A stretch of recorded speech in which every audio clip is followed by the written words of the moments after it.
আজ রান্না করেছি জালি কুমড়ো দিয়ে হেলনের ডাল। নমস্কার, আমি স্বপ্না।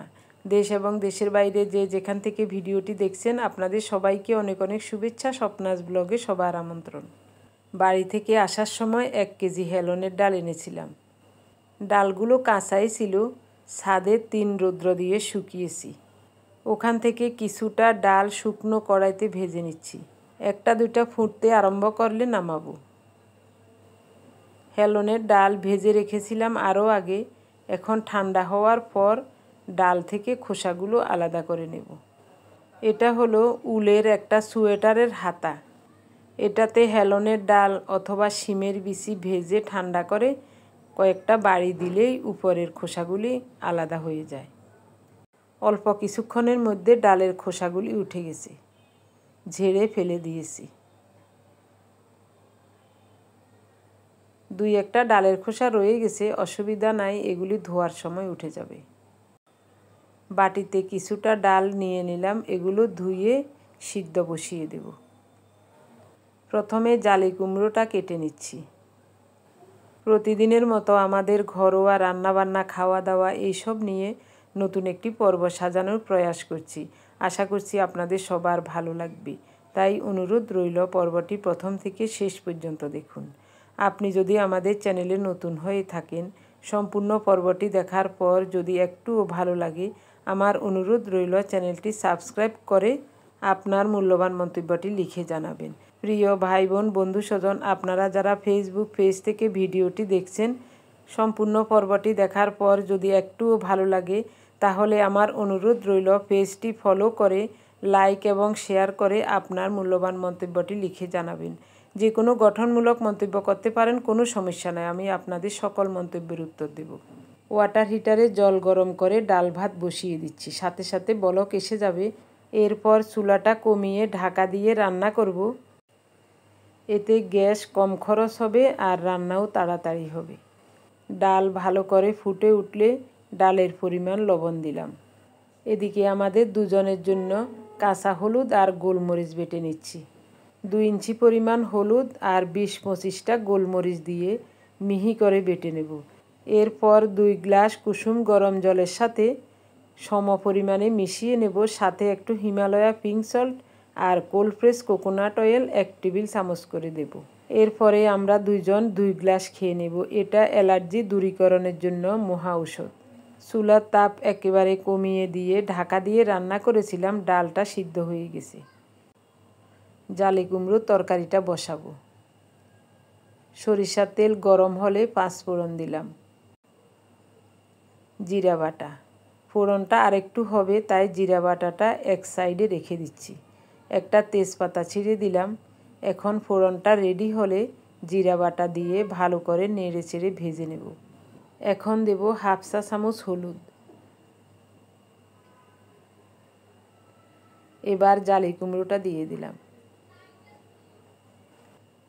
এবার ভালো করে নেড়ে চেড়ে কুমড়োর সাথে মশলাটাকে মিশিয়ে দেব।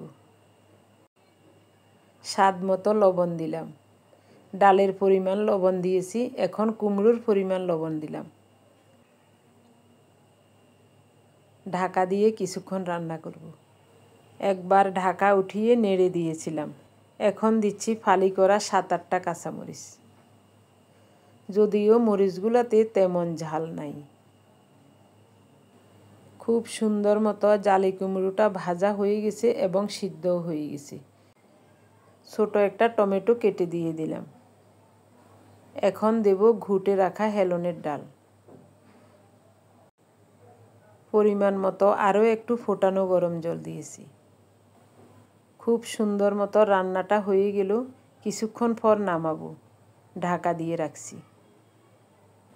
বাটা মাছের শুটকি দিয়ে লাল মরিচের ভর্তা করেছি। কিভাবে শুটকি ভর্তা করলাম ওটা আপনাদের সাথে শেয়ার করি নাই আজ। কিছুদিন আগে শুটকি ভর্তার একটা রেসিপি আপনাদের সাথে শেয়ার করেছিলাম, তাই আজ ওটা দেখালাম না। আলু ভর্তা করার কথা ছিল, উনি বলছেন আলু ভর্তার দরকার নাই, শুটকি ভর্তা দিয়ে মজা করে খাওয়া যাবে। আসলে শুটকি ভর্তাটা খুবই চমৎকার হয়েছে। হেলনের ডাল দিয়ে খেতে ভালো লাগবে। এই সিজনে জালি কুমড়ো আজকে প্রথম খাচ্ছি।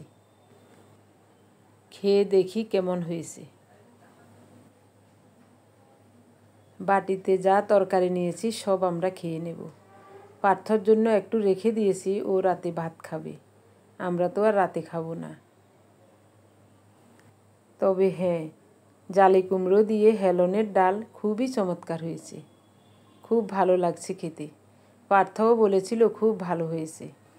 11টার দিকে হলুদ চা খেয়ে এক মুঠো মুড়ি খেয়েছিলাম। এরপরে আর কিছুই খাইনি। এখন খাবারটা অমৃত সম লাগছে। এখন দিনের 3টা বাজে, আমরা দুপুরের খাবার খাচ্ছি। গতকালের ভিডিও দেখে আমার একজন প্রিয় মানুষ কমেন্টস করেছিলেন, ওনার নাম পৃথা বাসু। উনি লিখেছেন, তোমরা এত দেরিতে লাঞ্চ করো কেন? সিনিয়র মানুষদের আর্লি খাওয়া দাওয়া করতে হয়। আপনাকে অজস্র অজস্র ধন্যবাদ, অভিনন্দন এবং কৃতজ্ঞতা জানাই। আপনি খুব সুন্দর একটা কমেন্টস করেছেন। এখন বলি, আমরা কেন এত দেরি করে দুপুরের খাবার খাই। আপনি লিখেছেন আপনার মায়ের বয়স 70 বছর। ওনাকে আপনি বলেন সকাল 8টায়, দুপুর 12টায়, বিকেল 4টায়, রাত 8টায় খাবার খেতে। ওভাবে সময় মতো আমরাও সারা জীবন খেয়েছি। ওই রকম খেতে খেতে এক সময়ে দেখলাম শরীর অনেক মোটা হয়ে গেছে।